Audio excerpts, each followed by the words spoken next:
Alors Cyrib, c'est 3 ans d'existence maintenant? Voilà, tout à fait. On a démarré il y a 3 ans donc, sur le salon de Nantes. On a démarré en prospection itinérante et aujourd'hui on est implanté sur un stand et ça se développe tout à petit. C'est bon signe. Et ça prend de la place, oui. Alors moi je connais un petit peu les bateaux parce que bon, dans le monde de la pêche ça fait causer un peu, c'est une initiative qui n'est pas passée inaperçue. On n'a pas beaucoup de temps. C'est quoi les points forts de Cyrib? Alors Cyrib aujourd'hui propose un bateau, je dirais, à la carte, sur mesure. On laisse le choix au client de mettre au point son bateau avec le choix de couleurs, les diamètres de flotteurs, aménagement du pont, c'est-à-dire le vivier. Les accessoires, on peut les moduler, rehausser, raccourcir, voilà. On laisse le choix au client. Donc ce bateau, il se réalise sur 8 à 10 semaines. Hein, c'est un projet qui est unique. Ça permet d'avoir un bateau unique. Unique et personnalisable à souhait, quoi. Alors Alex, toi tu es directeur commercial chez Réa.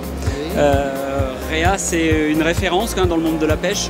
Oui, ce sont des bateaux qui sont sur l'eau depuis pas mal de temps déjà. Depuis 1996, aujourd'hui on n'a pas loin de 1000 bateaux qui naviguent. Ouais, c'est un vrai succès, quoi. Hein. C'est un vrai succès. Alors, nous sommes sur une niche. Nous construisons des bateaux à la commande, donc à la demande et selon le cahier des charges de nos clients. Donc nous sommes sur du sur-mesure. Voilà.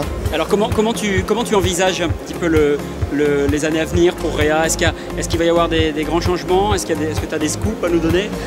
Alors les changements, il y a des programmes, oui, qui sont sur la table à dessin, on va dire ça comme ça. Des bateaux dans les gammes Open. Hein. On a sorti cette année le 27 Open qui est exposé pour la première fois sur le salon de la pêche de Nantes.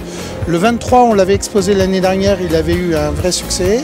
Et ce 730 Réa Pala, qui est une nouveauté dans sa série et qui fait aussi son premier salon ici.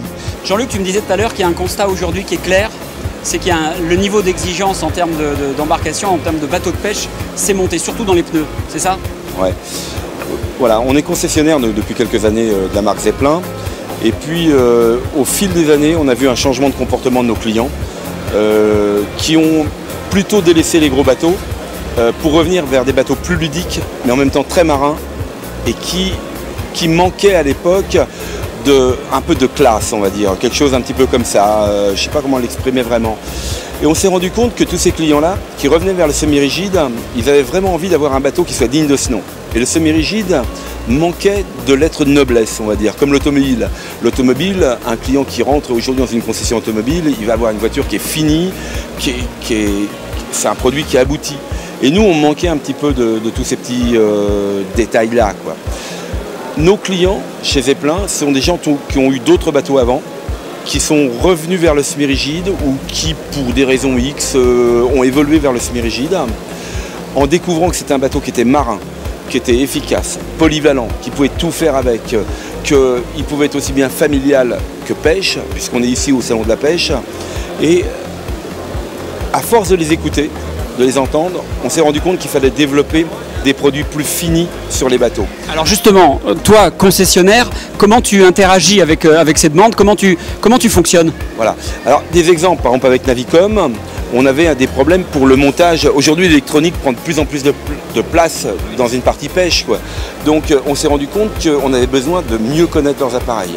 Leurs techniciens sont mis à notre disposition, ils nous ont envoyé des plans de leurs sondes, on a travaillé sur les retours d'écho, on a travaillé sur les mises en place des sondes et on est arrivé à un résultat qui aujourd'hui est, je ne vais pas dire parfait parce qu'on n'est jamais parfait, mais on a vraiment évolué dans le montage de nos sondes, dans ce qu'on peut attendre de ces appareils-là, qui ont des fonctions qu'on n'est pas capable de maîtriser complètement, mais au moins on améliore la qualité d'image. C'est fini d'avoir des sondes qui giclent de l'eau derrière, d'avoir des retours d'écho qui ne sont pas bons, des choses comme ça, voilà.